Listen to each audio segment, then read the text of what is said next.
Hi everybody, this is Johnny with City Folk Gardening. Today's Sunday, April 12th.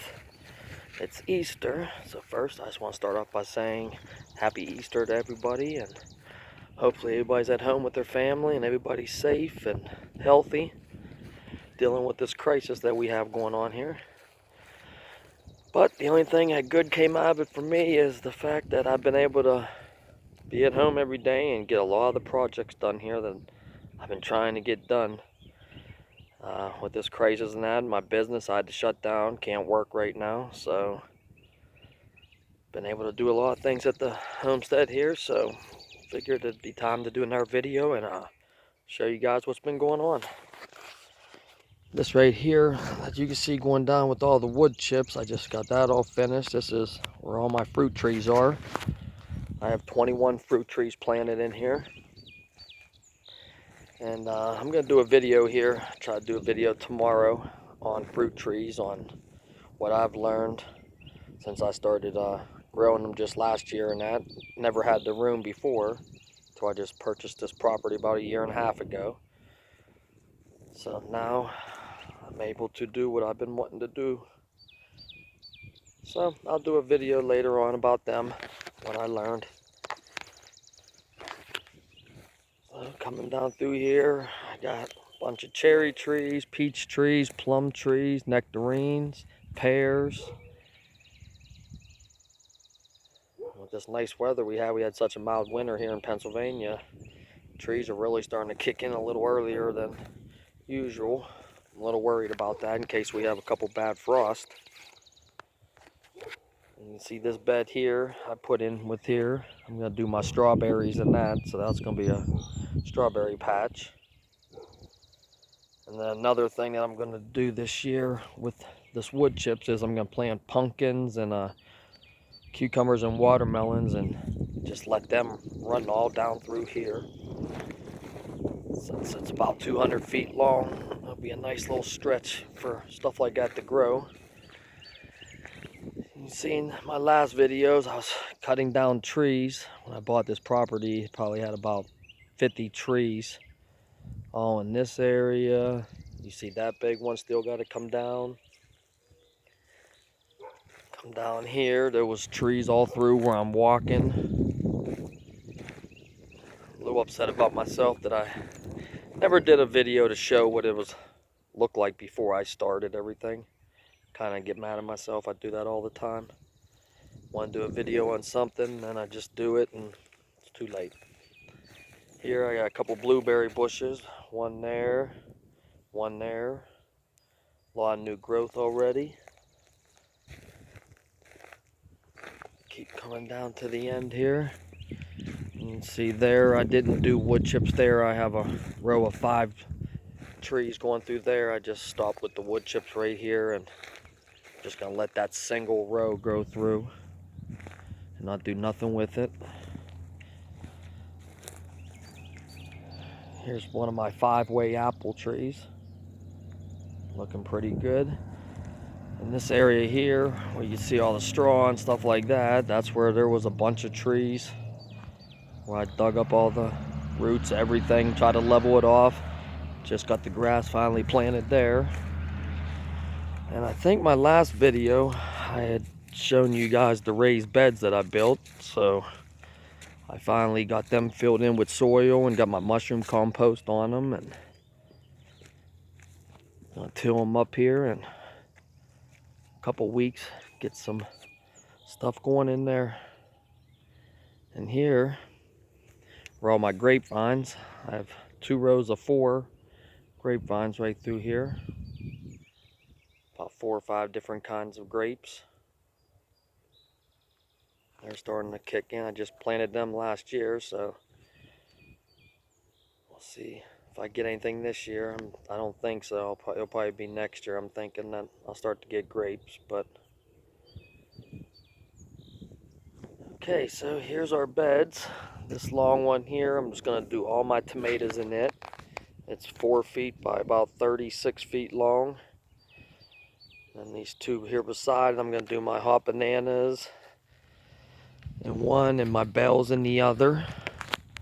And then here's something that I love to plant are my onions. This bed right here is strictly nothing but leaf compost. There is no dirt in this bed at all, or that onion bed. And these right here were bulb onions that I actually buy from Walmart, and I just look at each one before I put them in there and try to pick the best ones. And it seems like every year I've been pretty lucky, because every single one I planted has came up and looking pretty good.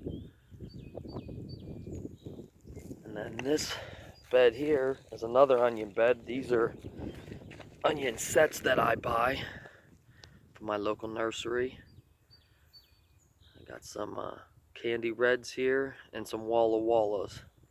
They get really big, so follow my videos this year and I'll show you how to grow some real big onions. And once again, like I said, this bed here I made is nothing but leaf compost. There's absolutely nothing else in this bed. And then this here, I built one of them hinged hoop houses. I see people always talk about them and stuff like that. But one thing that people never tell you is how much things cost. So for everything you see there, all the PVC, plastic, screws, the 2x4s, was exactly $100.30. So it gives you an idea sometimes what you're going to spend on things. I always try to tell people, you got to watch how much you try to put into your garden and relate to what you're getting back from the value. So, don't really have a lot in here. I just got some lettuce right there, black-seeded Simpson, and some romaine growing. My buddy just gave me some cabbages he had left, so I put them in there. 6 cabbages there. And then you come over here, and them are all carrots, looking really good. And those 2 back here, that's 2 broccoli. And then this area here, I'm gonna probably plant some more stuff here today, some kohlrabies and some different things, get them going. And once again too, this bed here, since I started it so early, is nothing but leaf compost. This whole bed. There's no dirt, nothing. It's just about 8 inches of leaf compost from about 2 years old. So it was broke down, looked really good, so I didn't have any dirt at the time to get in there, so I put that in. So you can walk around here to my other beds here. This bed, I got some onions going down the one row closest. And then in here, pretty sure I planted some carrots down to that stick. And then that other part of it is going to be some lettuce. I threw about 8 different kinds of lettuce in there. Just do it everywhere. Just going to let it grow. Then these 2 rows here, I got 2 rows of potatoes planted. Got some reds and I think some Yukon Golds. Row of each. And nothing then in the rest of these beds. These are just sitting. I'm gonna probably till them up today or tomorrow. Just get them going. Get this mushroom compost all tilled in with the dirt. And that is something that I highly suggest to anybody that grows a garden. If you can get your hands on mushroom compost, please do it.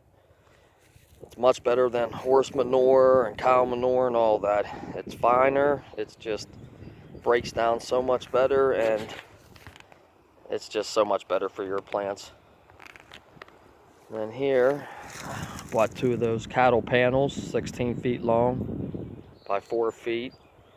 What my goal was here to do is I'm going to plant my pole beans, cherry tomatoes, and cucumbers. And I'm going to plant them on both sides.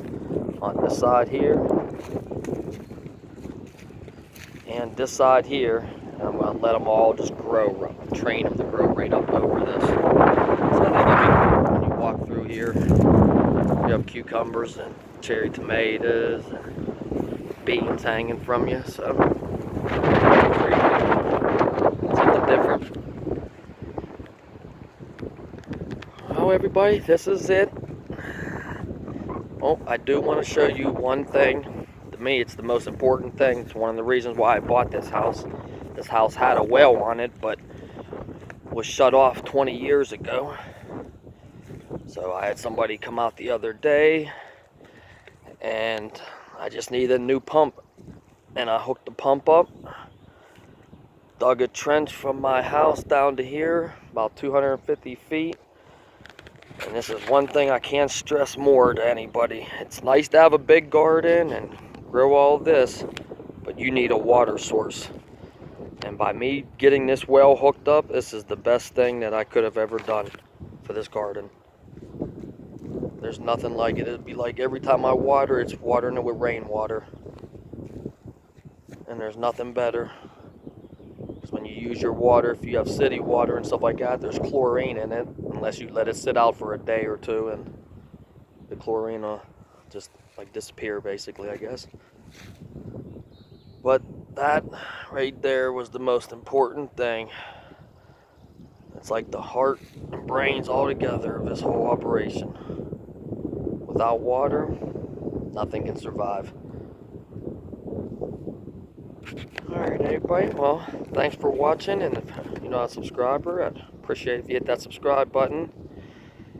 And like I said, this year I will definitely be on this garden now that I have everything exactly the way I want it. So if you watched any of my other videos in my old house where I had just a little garden, but you saw how much I could grow in that, so imagine what this is going to look like here in a couple months. Very excited. And with the way things are going on, growing your own food right now is just not a bad idea, because who knows what's going to go on with this virus and stuff. So that's it, the homestead tour here, update. So appreciate you guys watching, and once again, happy Easter and have a safe day.